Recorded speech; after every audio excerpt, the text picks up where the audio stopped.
Correct. Good question. So for this case, I chose a permutation test, which is I just together and split them in half with the right number in each group. I could have also done resampling. I could have drawn random samples from the pool distribution. Or I could have gone with what I called model 2 up here, which is that I could fit a smooth distribution to the data and then draw samples from that smooth and flat distribution. All of those would be reasonable choices.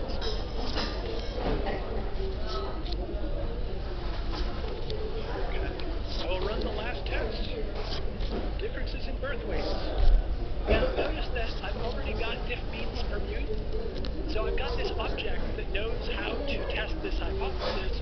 All I need to do is put different data into it, and the whole thing just works. Turns out that in this case, the p-value is sort of 0. What that means is I tried 1,000 times. I ran 1,000 iterations, and in 0 cases did I see a difference by chance that was as big as the actual difference that I saw. So I would conclude that the p-value is probably less than 1,000. I shouldn't say that it's actually 0, because it's not logically impossible. It's just unlikely. And if you wanted to, this is maybe one of the reasons for using an analytic result. If you really cared about how small that p-value was, you could do it analytically and you would find out it's 10 to the minus 17. But it doesn't really matter, because again, the p-value is very small. That means that under the null hypothesis, you're probably not going to see what you saw. So it's probably real, except for measurement error, sampling bias, and all the other things that you should be worried about. Again, I'm trying not to be too flippant about this. I want to warn you about the limitations, but also say it's not useless. It is telling you. It's letting you check off one of the things you should be worried about, which is when you see an apparent effect, one of the things to worry about, maybe I'm being fooled by randomness. What the p-value, what a small p-value lets you do is say, no, that's probably not true. The apparent effect is probably not just randomness. Now I should turn my attention to the other things I should worry about. There's only one to do.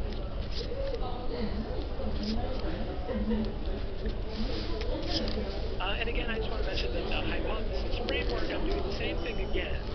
I'm taking this template, turning it into a Python class, and what that allows you to do is just plug in different methods. If you provide a test statistic and a function called runModel that does whatever H0 is, then the framework now does all the machinery. Okay, and I said this again.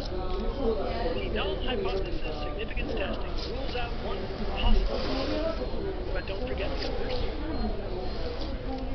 Now, to pop up one level, to wrap up the whole workshop, we talked about 3 things. Effect size, quantifying uncertainty, and p-values. And again, I want to hammer home the point, effect size is the thing we really care about. Whether you're doing science or engineering, we care about effect size. Everything else is kind of checking to make sure that we're not making mistakes, which is useful but less important. This is all from my book, which is called Think Stats. It's chapters 8 and 9. The rest of the book is about doing exploratory data analysis, visualization. Also, some of the later chapters are about survival analysis, which is where those curves came from that I showed you.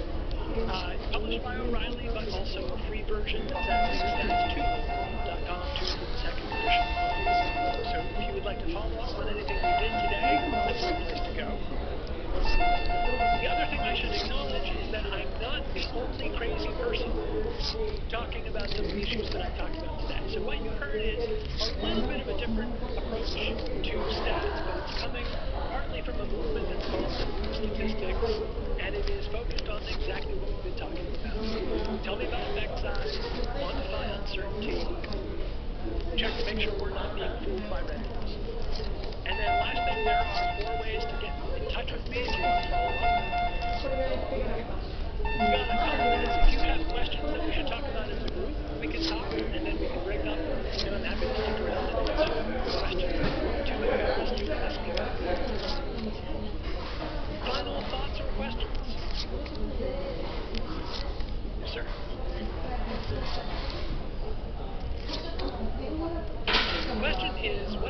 statistical power. And that's now asking, let's say that you get a negative result. So you conclude that it's not statistically significant. The follow-up question might be, well, what if the effect was real? What's the probability that you would wrongly get a negative result that's related to power? You can do that computationally as well. I talk about that in the book. It ends up being two loops where the inner loop is running hypothesis A, and the outer loop is running the alternative hypothesis and counting how many times you correctly get a statistical result if, in fact, there's a difference. It ends up being computationally expensive, but doable. Questions? Yeah.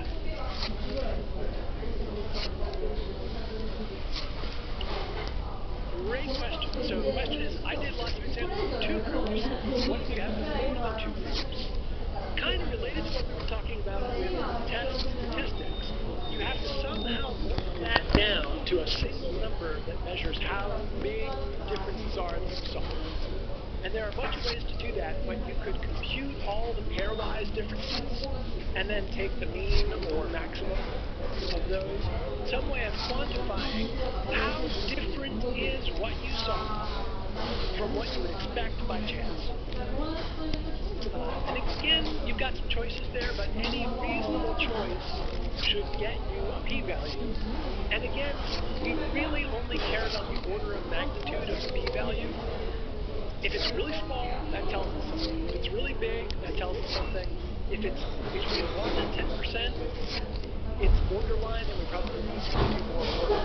If you're off by a factor of 2 when you compute a p-value, it almost never matters. A p-value 2% or 4%, who cares? 1% or 8%, don't care. 10 or 20, don't care.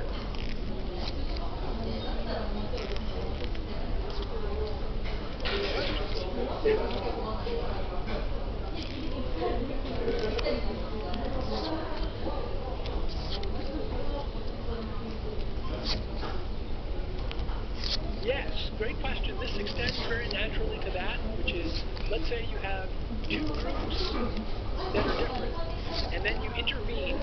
You run the tests again, you want to see whether the difference got bigger or smaller.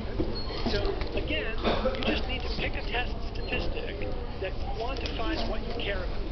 And in that case, it would probably be the difference in the differences.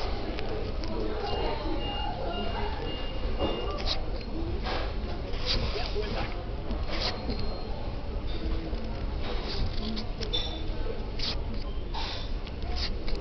Is there good practice for seeing whether your sample data is representative of the population?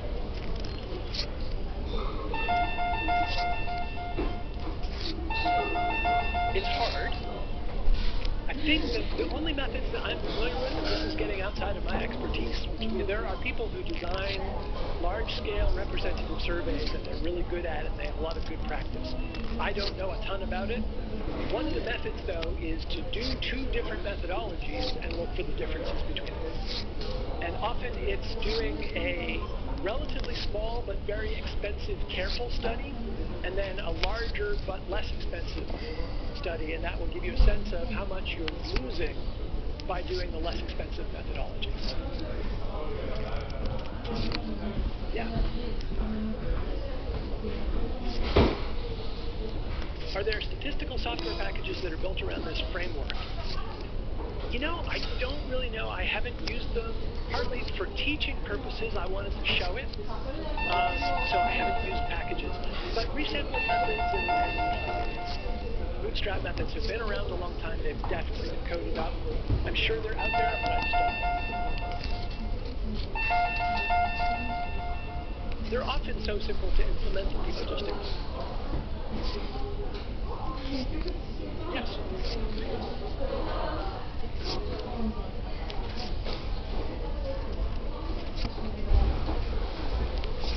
No, it's a great question. So everything that I just told you is 20th century statistical inference. And that's just how it was done. It was historical. It came about in part because of a small number of people who were very influential in 20th century statistics. Actually, there's a great book called The Theory That Would Not Die that talks about this history. And it talks about it from the point of view of Bayesian statistics. But that is the alternative.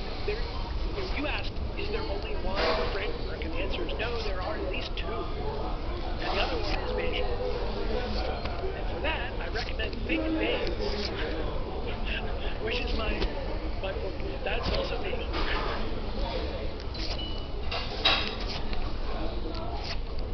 Yes.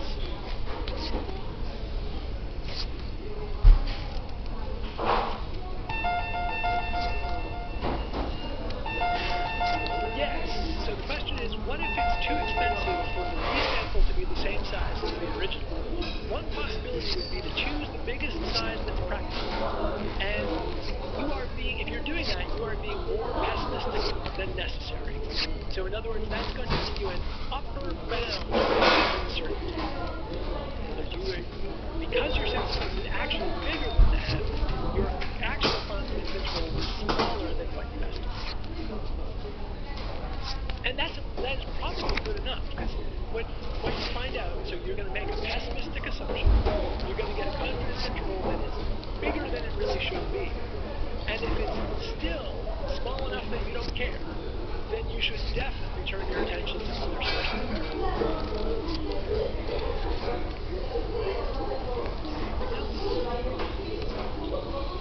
Again, I'm happy to stick around and answer questions if you have more. Other than that, we are done. Thank you all very much.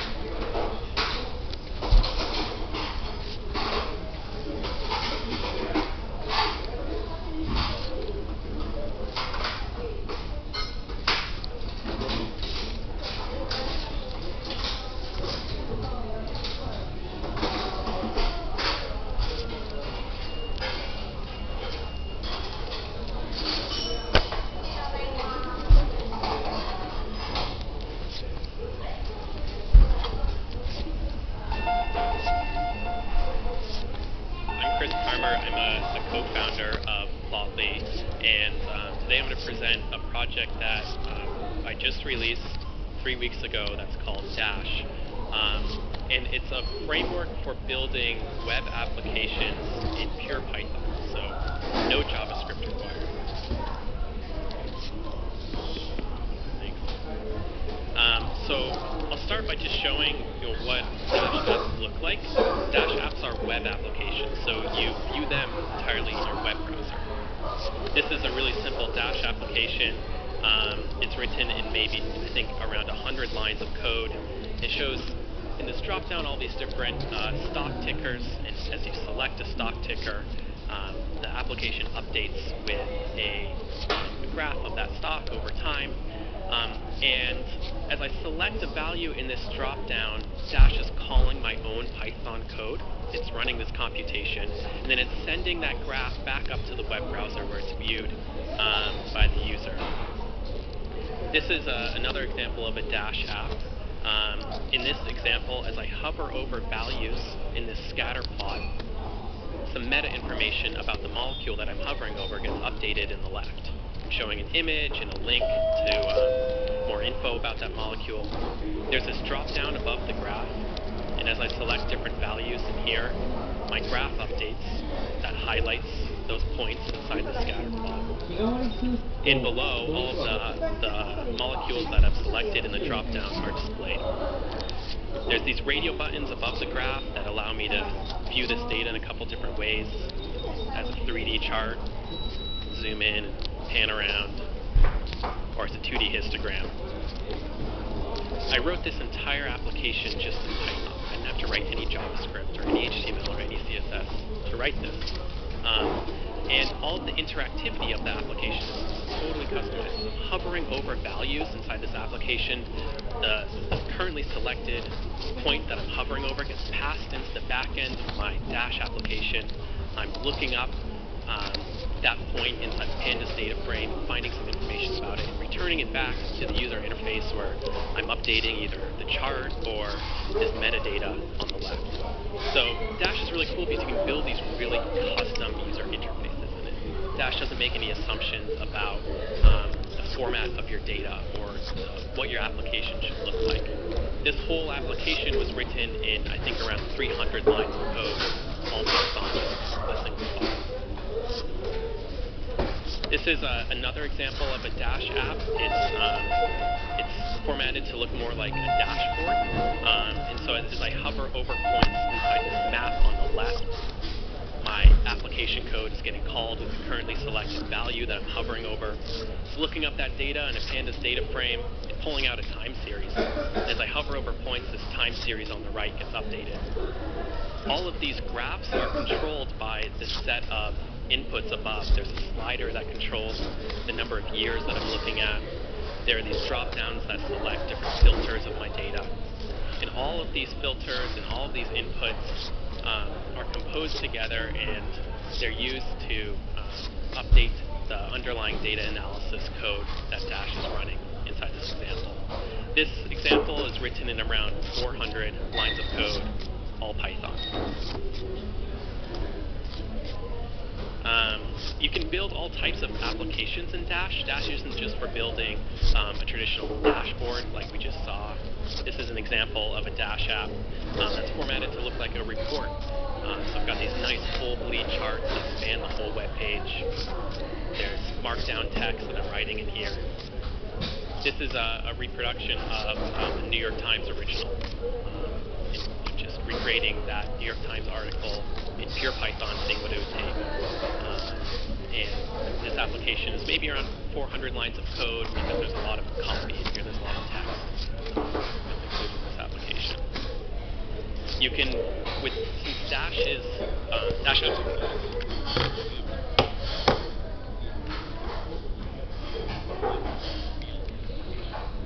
every aesthetic element of a Dash app is customizable.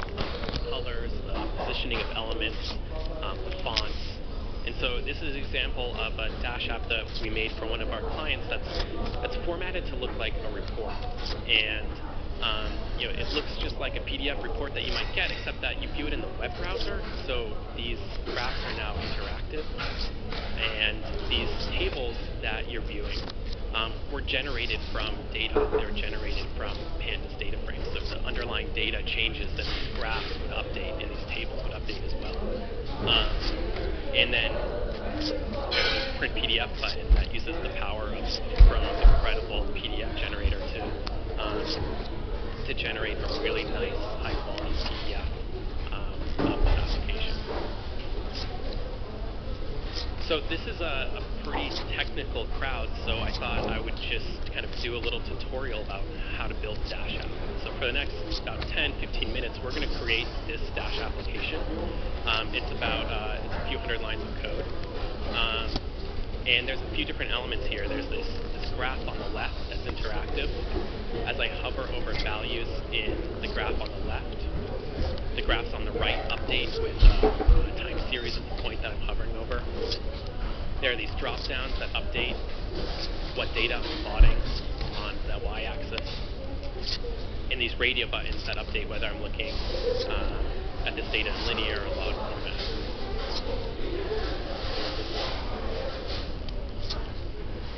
Can everyone read that text? Should I make it a little bit bigger, or is that okay?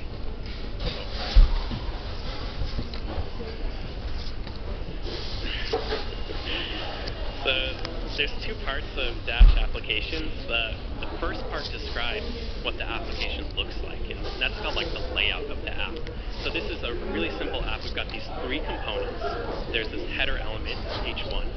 There's some markdown here inside this markdown component that updates this markdown here, and then there's this graph component, which is hard-codes some data and draws bar charts.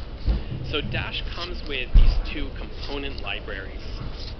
First component library is called Dash HTML components, and this provides a Python abstraction around all of the available HTML elements, and for each of the elements, all of their available attributes. So A really common HTML elements are things like divs, which are just kind of general containers, as well as headers, H1 and H2, but also contains things like images, paragraph elements, tables, and then the second component library that Dash comes with is called Dash Core Components, and these are a set of what's called higher level components. So they are a combination behind the scenes of JavaScript and CSS and HTML, and they're combined to make more interactive types of controls. Those include things like those drop downs that we were looking at, or in this case, this graph. So dcc.graph, that's Dash Core Components.graph. So we just hard-coded some data there, but you can kind of imagine how you might make your applications a little bit more data-driven. So I just changed a couple of lines there. Instead of hard-coding data, I'm importing data from Pandas data frame. And then instead of setting X and Y to just a list, I'm pulling in a column from that data frame. So I've got X is equal to DF, life expectancy, and Y is equal to GDP per capita. There's text elements on each of these points, so as I hover over values of each of the points, I'm displaying the country name that that point corresponds to. And then I also added below a table element to display that Pandas data frame as a table. In Dash, as I mentioned before, every element of the application is customizable. The colors, the fonts, the full power of CSS is available to you. So in this case, I just updated the style of the background to have that dark gray. I changed the color of the text to be white. In the end, Dash renders this HTML div as an HTML element in the web browser. So all of the available HTML properties like style, class, ID are all available to you as Python attributes. In this case, instead of style just being a string that you might see if you're writing raw HTML yourself, it's a dictionary with key value pairs. So I can set color, white, background color, this background color, and then I'm centering the text here. So that's just the first part of applications. It just describes what the application looks like. It's a combination of HTML and then these higher level components like graphs and dropdowns. The second part of Dash applications describes the interactivity of applications. So how do input components update output components? In this case, the input component is this dropdown. And I'm going to update the text based off of this input. So in this example, as I select different items from this dropdown, I'm updating this text element above. So in Dash, you describe interactivity through these callbacks here. And these callbacks are these decorators that sort of declaratively tell Dash how an input element should update an output element. The first argument is the output element. And you see here, there's this string that says output text.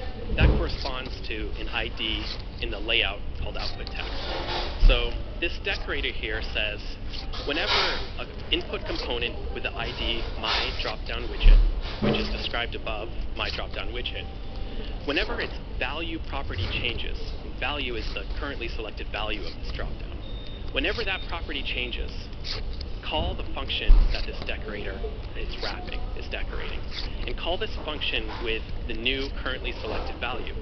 So in this case, if I change this to Austin, my function that I write here is going to get called automatically by Dash with that new value.